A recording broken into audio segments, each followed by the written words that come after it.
Before beginning the story, I'd like to say a big thank you for visiting my new channel.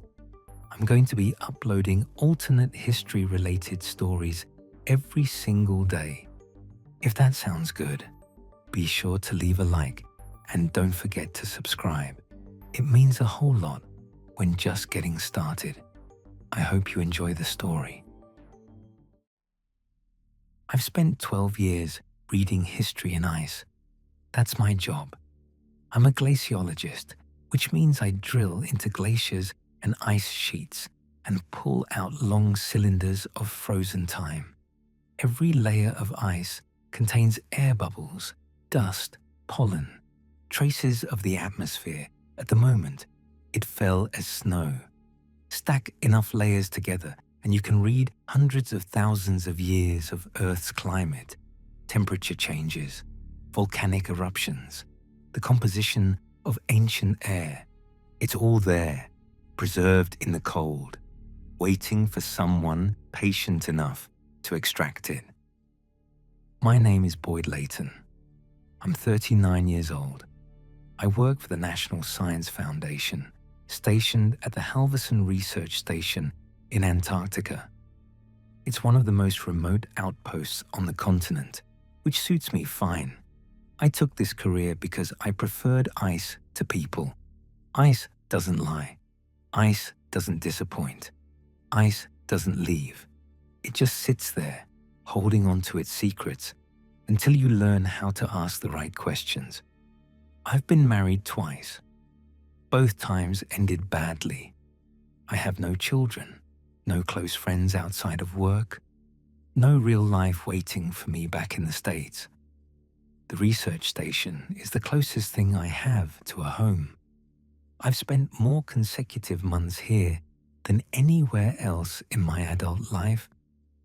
I used to think that was a good thing. Now, I'm not sure it matters. 3 months ago, my team started the deepest ice core extraction ever attempted. New drilling technology allowed us to reach depths that were previously impossible. We were after ice that was over 2 million years old, from a period called the early Pleistocene, when the climate was radically different from today. The data could transform our understanding of how Earth's climate systems work over geological timescales. We drilled for weeks. The cores came up clean and beautiful, layer after layer of compressed ice and ancient air. We were making history, pushing deeper into the past than any research team before us. Then, at a depth of nearly 2 miles, the drill hit something unexpected. The resistance changed. The cores started coming up wrong. Instead of compressed ice and trapped air bubbles, we were pulling up fragments of something else. At first, I thought it was bedrock, that we'd finally hit the bottom of the ice sheet. But bedrock doesn't look like this. Metal, concrete, glass. I remember staring at the first fragment, turning it over in my gloved hands. A piece of metal alloy, greenish with corrosion, but unmistakably manufactured. Cut edges, uniform thickness, the kind of thing you'd find at a construction site, not 2 miles beneath Antarctic ice.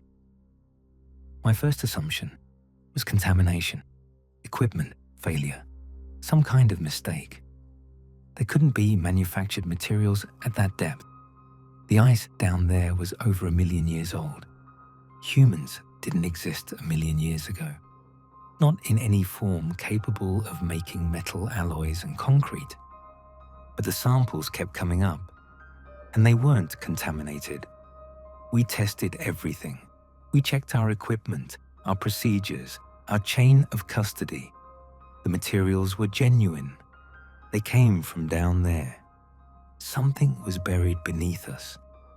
We expanded the drilling operation, brought in ground-penetrating radar, mapped what was below. I remember standing in the control room, watching the images resolve on the screen, feeling my understanding of the world crack and fall away. The radar showed structures, buildings, a grid pattern that could only be streets, rectangular foundations, circular features that might have been plazas or tanks or something else entirely. A city, frozen under 2 miles of ice, preserved in the darkness for longer than modern humans have existed. We spent weeks planning the excavation, careful, methodical, the way you approach something that could change everything. We drilled access shafts, we reinforced the ice walls, we set up lighting and ventilation and all the infrastructure you need to send people into a hole in the ground. I was the first to descend. The ice above the city had formed a dome over part of the structures, creating a cavity, a bubble of preserved space beneath the frozen ceiling. I rappelled down through the access shaft, my headlamp cutting through darkness that hadn't been disturbed in over 1 million years. What I found was impossible. Buildings that looked almost modern, concrete and metal, weathered but recognizable. Infrastructure that suggested electricity, plumbing, organized urban planning. Vehicles frozen in the streets, their shapes unfamiliar, but their purpose obvious. Transportation, personal mobility, the same needs we have today, solved in similar ways. And bodies, human bodies, preserved by the cold, scattered through the streets and buildings. I examined the first one I found with shaking hands. The proportions were right. The bone structure was right. The skull, the teeth, the positioning of the joints, anatomically identical to modern humans. These weren't aliens. They weren't some unknown species. They were people, humans, us. But they lived over 1 million years before the earliest known human settlements, before Homo sapiens even evolved, according to everything we thought we knew about our own history. Everything we thought we knew was wrong. The city had a library, or an archive, or something that served the same purpose. A building filled with what seemed to be records, documents, storage media of various kinds. The materials were degraded, but not destroyed. The cold had preserved them, just like it preserved the bodies in the streets. We brought in specialists, linguists, cryptographers, archaeologists. We began the slow process of trying to understand what the people of this city had left behind. The language wasn't like anything known, but language follows patterns. Writing systems have internal logic. Given enough material, enough context, patterns emerge. After months of work, we started to understand. The civilization called itself something that translates roughly to the current people or the present ones. They had a recorded history spanning over 50,000 years. They developed technology similar to ours. Electricity, computing, global communication networks. They had nations, wars, art, philosophy, science. They built cities, raised families, argued about politics and religion and the nature of existence. They were, in every meaningful sense, human. The records described how they ended: environmental devastation from industrial activity, rising temperatures that destabilized their climate, rising seas that swallowed their coastal cities, mass extinction of other species as ecosystems collapsed, resource depletion as they consumed faster than the planet could replenish, political fragmentation as cooperation became impossible, wars over what remained, a cascade of failures that happened faster than anyone could respond to. In less than a century, a civilization that had thrived for 50,000 years collapsed completely. The survivors retreated to the last habitable zones, including this frozen continent at the bottom of the world. then those zones failed too. Reading the records felt like reading a prophecy or a mirror. But that wasn't the worst of it. The worst was what else we found in the archive. The current people knew they weren't the first. Their archaeologists had discovered evidence of an earlier civilization, buried beneath their own oldest cities. Ruins of buildings, fragments of technology, traces of a society that had existed and fallen long before them. They called these predecessors the Forgotten Ones. The Forgotten Ones had also kept records. The current people translated them, studied them, tried to learn from them. And the Forgotten Ones, according to their own archives, had discovered evidence of a civilization before them. And that civilization had found traces of the one before that. I read the analysis that the current people compiled, the pattern they identified. Human civilization hadn't risen once. It had risen dozens of times over millions of years. Each time, it reached roughly the same level of technological development. Each time, it made the same mistakes. Each time, it collapsed. And each time, the survivors' descendants forgot everything and started over from nothing. The ice confirmed what the records described. We drilled deeper.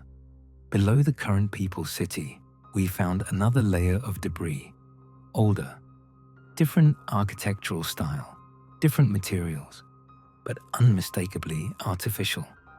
Below that, another layer, and another, strata of human achievement and human failure, compressed by time and ice into a geological record of our species' endless, futile climb.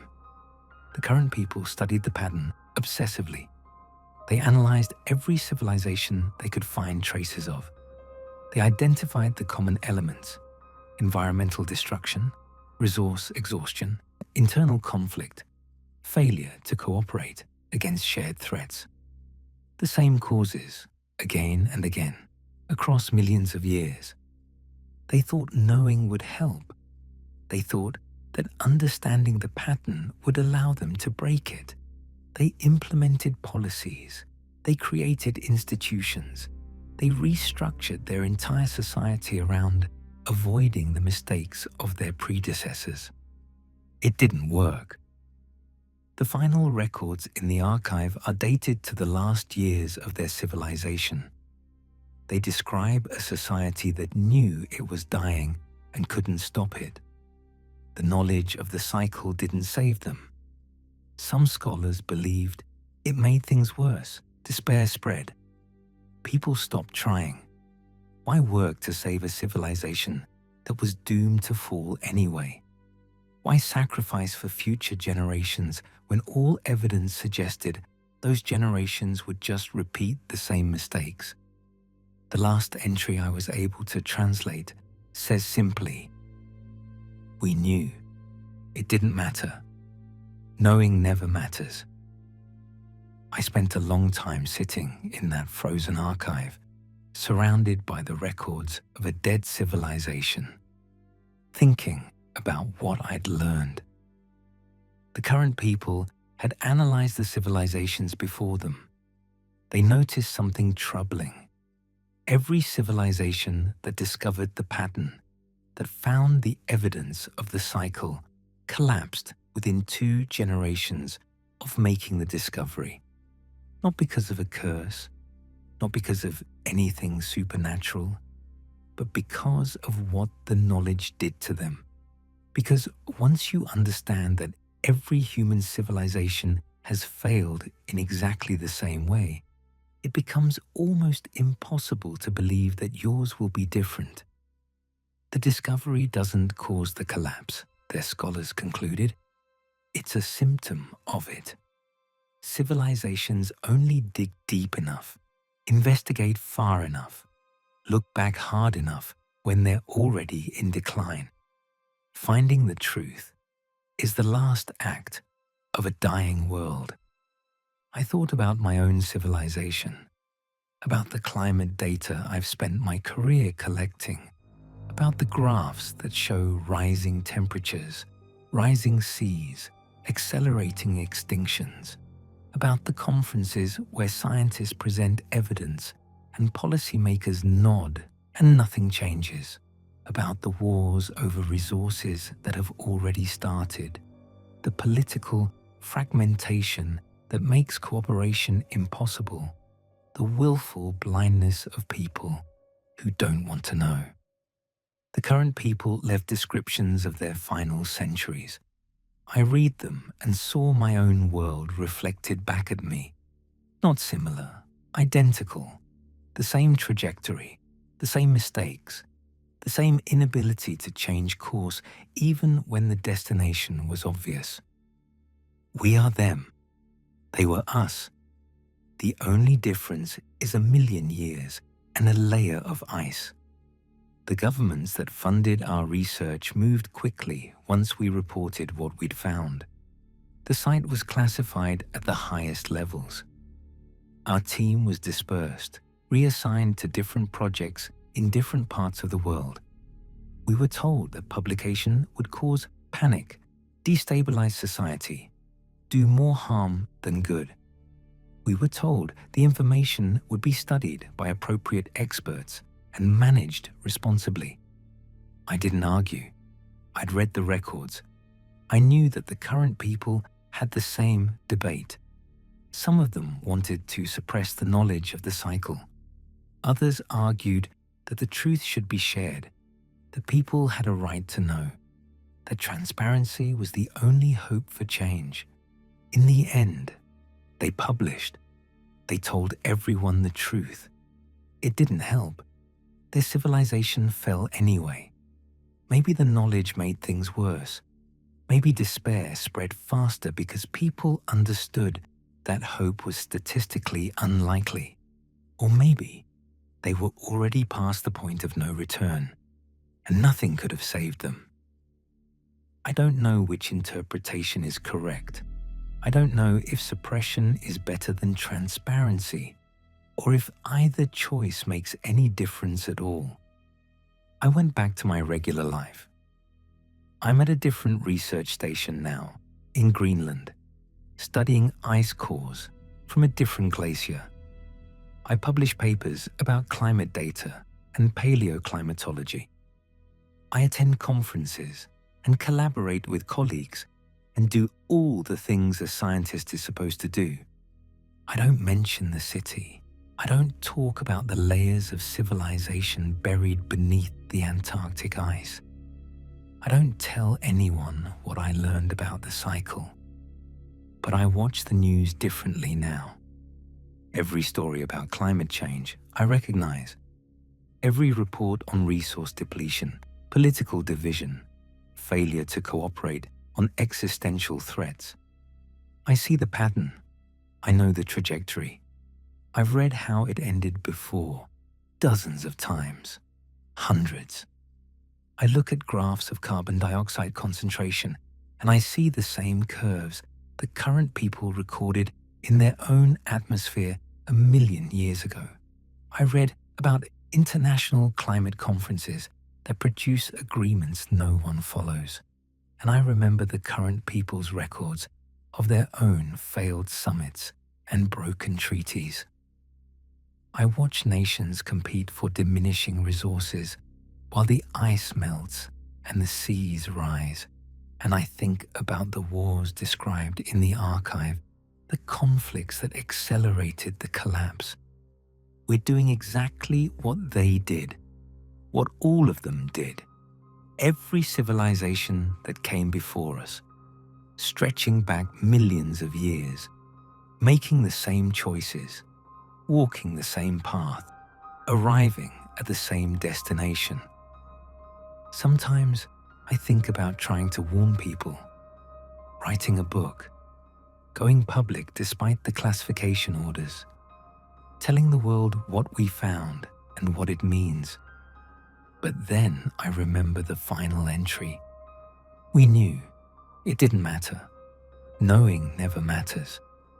And I remember what the current people's scholars concluded about civilizations that discover the truth, that the discovery is a symptom of decline, not a cure for it, that knowledge doesn't save you, that hope dies when you understand how many times hope has died before.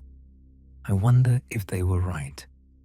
I wonder if there's any point in trying, any chance of breaking a cycle that's repeated for millions of years. And then I think about something else.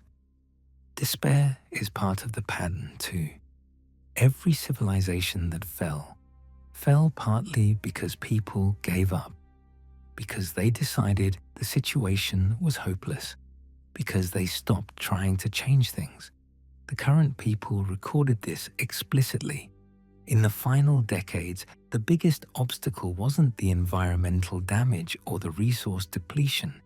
It was the psychological collapse, the sense that nothing mattered, that nothing could be done, that the end was inevitable. So why bother fighting it?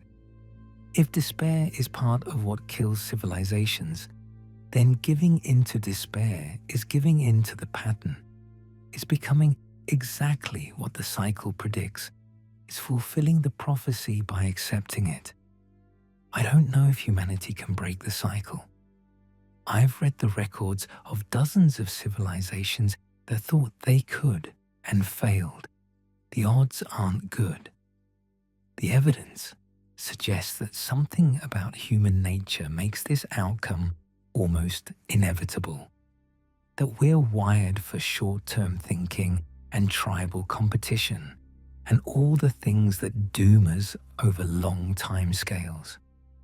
But I also know that every civilization that gave up was guaranteed to fall. The ones that kept fighting, that refused to accept the inevitable, at least had a chance. Maybe a small chance, maybe a negligible one, but not zero. I think about my work, the ice cores, the climate data, the careful reconstruction of Earth's past. I got into this field because I wanted to understand how the planet's climate systems work. I wanted to contribute something to human knowledge, help build the foundation for better decisions. That work still matters. It matters more now that I know what's at stake. The data I collect could help people understand what's happening, could inform policies that might slow the decline, could buy time for solutions that haven't been invented yet, or it could all be useless. The current people had scientists too. They had data and models and projections. They knew exactly what was happening to their planet. It didn't save them, but they tried, right up until the end. Some of them kept trying. The archive isn't just a record of failure. It's also a record of effort, of people who refused to give up, even when the evidence said giving up was rational. I think about those people sometimes, the scientists who kept collecting data, the activists who kept pushing for change, the ordinary citizens who kept hoping. They lost, but I respect them more than the ones who gave up. I'm not going to give up, not yet. Maybe that's foolish. Maybe we're already past the point of no return. Maybe every choice I make is meaningless, every effort wasted, every hope a delusion. But if this is the end, I'd rather spend it fighting than waiting. We found a city in Antarctica that shouldn't exist. It was built by humans over 1 million years ago, and they left records of every civilization that came before them.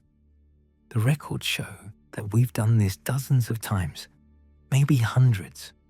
We build, we advance, we destroy ourselves, we forget. The cycle repeats over and over across geological time.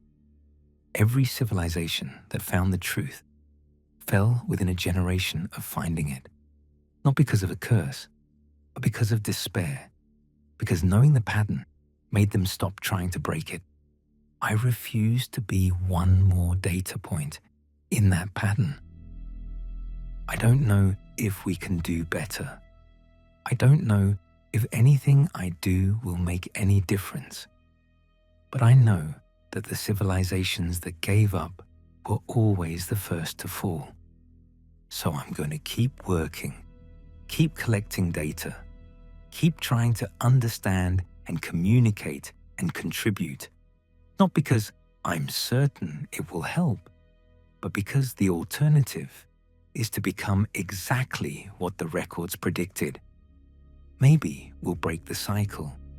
Maybe we'll be the first civilization in millions of years to look at the evidence of our predecessors' failures and choose a different path.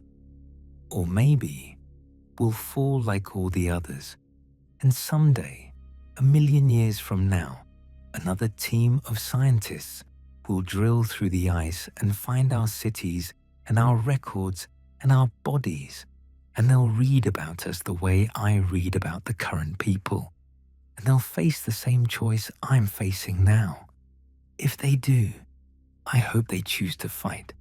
I hope they refuse to give up, because that's the only chance any of us have ever had.